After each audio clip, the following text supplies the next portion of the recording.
Hello, thanks for joining us today. Today we're going to be talking about 9-2, differentiation of trig functions. Thank you so much for watching. If you're still watching after 9-1, this is basic. All right, because this one starts off with a graph. So why don't you try the warm-up example and judge your own graph? Because I'm recording this, if you haven't noticed the time, right after I recorded the 9-1. So it's the same me. We'll see how good I am at graphing. So the graph of sine x is shown at the right. So we're going to try to estimate the slopes at all of these points, and then we're going to try to plot these slopes like we're plotting an f prime graph. A graph of f prime. Please try to graph an f prime graph right below. Go ahead, try to estimate the slopes. We'll get through this together. Did you do it? Did you try? Did you estimate the slopes? This is the same graph we estimated way back when in 4-5. The key thing I'm going to look for first is places like this. What's special about the slopes at places like this? But if you haven't noticed yet, I'm boxing all of the horizontal tangents. I hope you didn't say asymptotes. And these will all have slopes of 0. That covers the negative 3 pi over 2. That covers the negative pi over 2. All of these guys are my zeros here. All of them. And so now the only question is some other ones. So what's the slope at 0? If I try to make this tangent line, what you might notice is that tangent line is roughly a slope of just about 1, and we're going to call it 1. At pi, it's going the exact reverse opposite direction, so we'll call it negative 1. At 2 pi, it looks like we were cut off, because we were, positive 1 again. And hopefully you have this on your paper already. Hopefully you have something like this. Now, who's that guy? If you connect all these slopes in a smooth, continuous way, you get somebody that should look familiar if Mr. Leven could draw to save his life. I mean, to be fair, this is really, like, look at that. You can barely believe that's freehand. But, like, over here is just a disaster. Should have taken those art classes. All right. Refix that. All right. So we're talking about this graph. Who is he? What does that look like? Well, it's cosine. And this is why we save trig for the end. Because trig is kind of silly. It's kind of intense. It looks like this. This is really something you have to memorize. As we've said before, you're kind of running out of time now to just play around. We're just going to end up memorizing this, especially the chain rule versions. The derivative of sine is cosine. So if there was somebody inside sine, we would multiply by the derivative of the inside. That's the chain rule. You should know the chain rule when you see it. Each guy has a chain rule version. The chain rule version is more important. If you can do the chain rule version, you can do the normal version. You need to memorize these. These have a nice flow to them. Sine and cosine alternate back and forth. Cosine likes to throw up a negative. Tan's derivative is secant squared. Cotan, cosecant. Secant is secant tan. Secant's the hard one to memorize, at least in my mind. Cosecant is negative cosecant cotan. One mnemonic a lot of students like for some reason is that the co-functions, their derivatives are all negative. So if you're doing derivative of cosine, you get negative sine. But sine, you get cosine. Cotan, you get negative cosecant squared. Tan, you get secant squared. Secant, you get secant tan. Cosecant, you get negative cosecant cotan. So derivative co are negative. Now, I don't know. That's a weird thing to memorize. I'd rather you just memorize this table perfectly. Let's do some examples. As always, you should try to do these yourself. They're really not that hard if you understand the rules. It's okay if you're getting used to it. For instance, you should try each of these. Pause the video before each one. Try it out. See what you get. So we're going to do derivative of 3x squared. Cosine 3x squared. Our first step is to take the derivative of the outside. Derivative of cosine is negative sine. I'm going to keep the inside the same. And then I'm going to multiply by the derivative of the inside. What's the derivative of 3x squared? 6x. Done. That's it. This lesson should be a good lesson. I hope it is. Did you get that? Did you try it? Were you too shy? It's okay. You have another chance. This one's weird. If you want to try it. Here's the hint. 3, 2, 1. The right way to go about this is to rewrite tan 4 like that as tan 5x all to the 4th power. Is that enough of a hint? What if I color code it? What if I say there's an outside function, the 4th power, and there's a function inside of him, tan 5x. So we're going to handle the outside function first. Look at me labeling the left-hand side. 4, bring the power down, decrease the power. Keep the inside exactly the same. Don't you dare touch the package until you finish unwrapping the outside. So now we take the derivative of tan. So that was the outside. Now we multiply by the derivative of tan of 5x. Tan, use the table. The derivative of tan is secant squared. Keep the inside the same. Don't touch the inside. And then we multiply by the derivative of the inside, which is 5. The derivative of 5x is 5. Careful about what you multiply together here. You could combine the 5 and the 4, but this is okay too. Do you need to watch that again? Think about it. Do you understand how I got each part? I'm slowly working my way inside. I did the 4th, I did the power function, then I did the tan function, then I did 5x. Next. 2 ones to try. Try them both. Ooh, look at 4. Try them both. 3, 2, 1. All right. So you could rewrite this. I swear if you use the quotient rule here, it's getting a little late for that.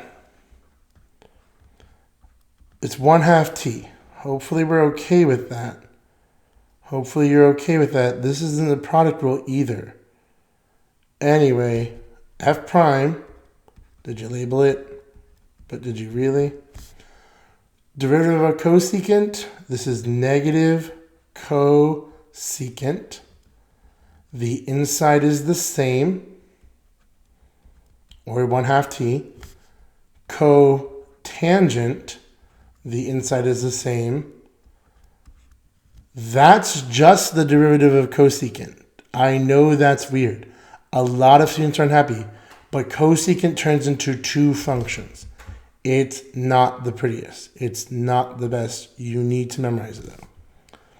Times, what's the derivative of 1/2 t? Just a half. That's it.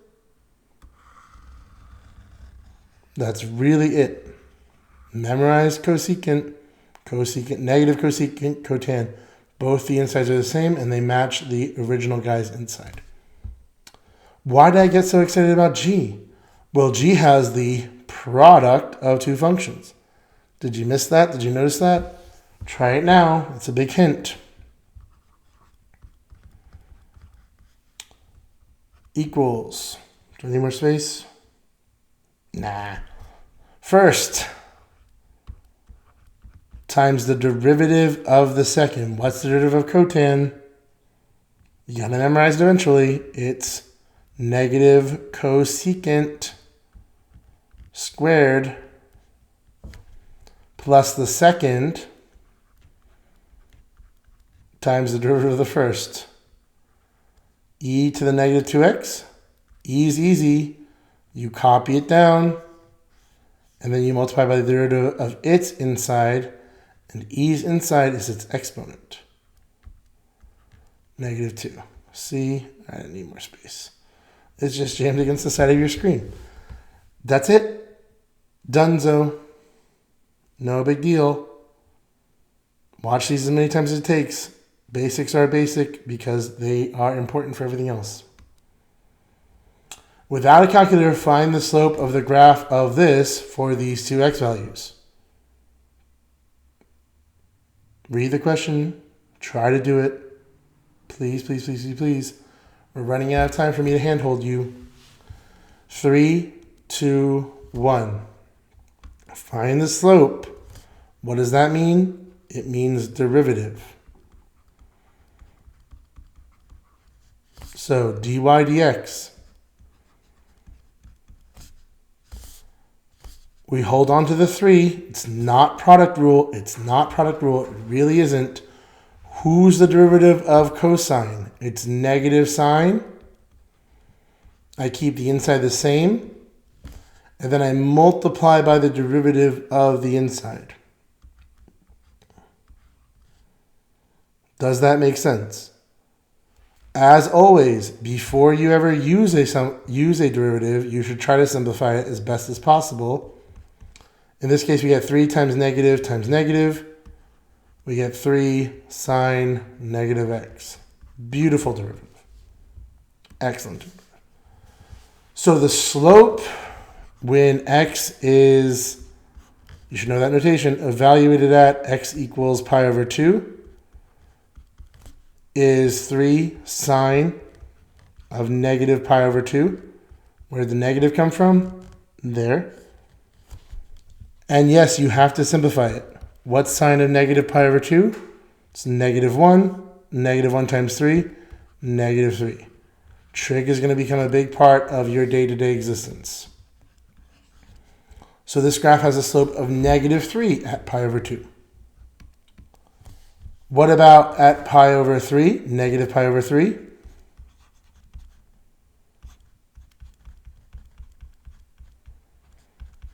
Three sine of positive pi over 3, because a negative times a negative is a positive.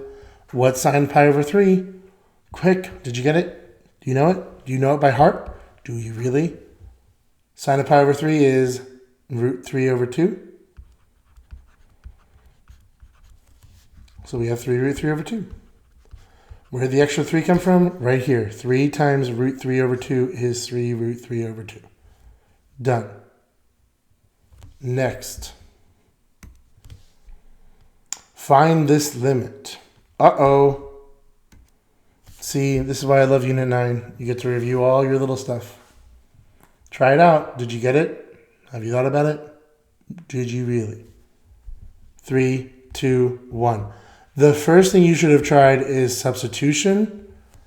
So you would get tan of 0. I'm actually going to have to move this around. It's not built for the new method. So tan of 0. What's tan of 0? That's 0 on the top. What's natural log 1? Natural log 1 equals 0. 0 over 0. 0 over 0. That should be a trigger. It means more work. It means we need L'Hopital's. So we're going to write out our limits. And tell ourselves, sob story about how, this is really annoying. This is really tedious. Curse AP. The best way to get revenge on AP, though, is, right? You do well on the AP test.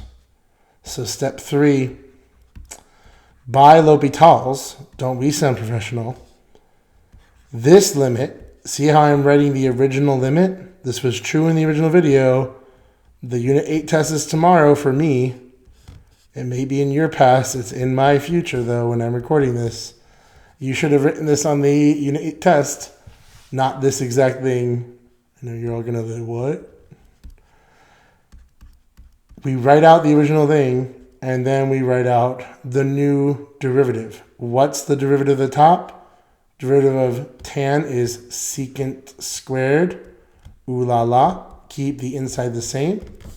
Multiply by the derivative of the inside. The derivative of x minus 1 is 1. Derivative of natural log x, 1 over x. Easy peasy. Try to plug in 1 again. We get secant squared of 0 over 1. That's not a final answer. In case you don't know how to do secant squared of 0, we're talking about secant of 0 quantity squared. That's, again, what that notation means.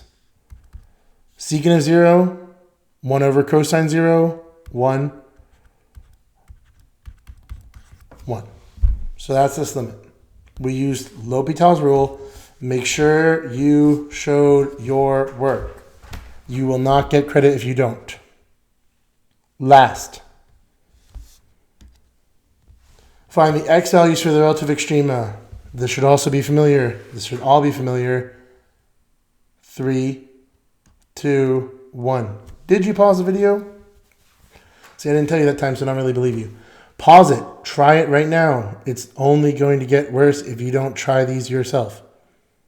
3, 2, 1. Here we go. All right. Relative extrema should be a trigger for first derivative test. First derivative test. First derivative test rhymes with, sounds like first derivative, f prime of x. What is it? Pause the video if you didn't understand that. Derivative of sine is cosine. Derivative of cosine is negative sine. So you have this weird kind of thing going on. F prime of x is really cosine plus sine. Now, we check two things. F prime of x undefined? Never. Sine and cosine are really nice functions. They're never going to be undefined. 0 is okay, pi is okay, everybody's okay. F prime of x is equal 0, though. This always throws people off. You should not have used your calculator. 0 equals cosine x plus sine x. So we're talking about sine x equals negative cosine x. Some people know how to do this, others don't. If we're talking about sine x equals negative cosine x, there's very, very few angles that work here. So we want sine and cosine to have opposite signs, but have the same value. Whenever you're dealing with sine x equals cosine x, you're talking about pi over 4, 3 pi over 4, 5 pi over 4, and 7 pi over 4. Those are the values you want to be thinking about. That's where sine and cosine agree about what value they should be. Because their magnitude, the size, their absolute value, 1 over root 2. Sine of pi over 4, 1 over root 2. Cosine of pi over 4, 1 over root 2. Okay? So if I plug pi over 4 into both of these, I don't get something right. Sine of pi over 4 is 1 over root 2. So negative cosine is also negative 1 over root 2. Here, sine is net positive. This is a quadrant 2 angle. Sine is positive. Cosine was negative. So sine of 3 pi over 4, 1 over root 2. Cosine 3 pi over 4 is negative 1 over root 2. Negative and negative. So that one works. 5 pi over 4. Sine and cosine are both negative.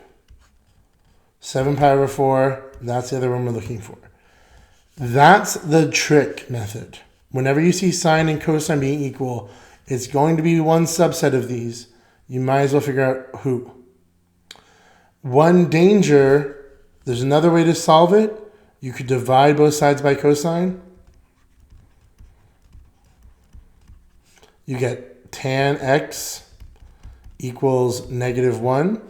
And that has these two solutions also. This is a little bit dangerous. This can lead you down some bad paths. But these are our two critical numbers in any case. So I make an f prime number line. I have brackets on my number line because they told me a specific interval, which is really important because everybody repeats. 3 pi over 4 first. 7 pi over 4 second. So 7 pi over 4, sine is negative, cosine is positive. So they have opposite signs, but the same overall value. So we're testing values. We're testing values in f prime. We're testing values in f prime. Testing values in f prime. What's the value between 0 and 3 pi over 4? If you said about 2 pi over 4, that's a genius idea because that's pi over 2. Really easy to plug in.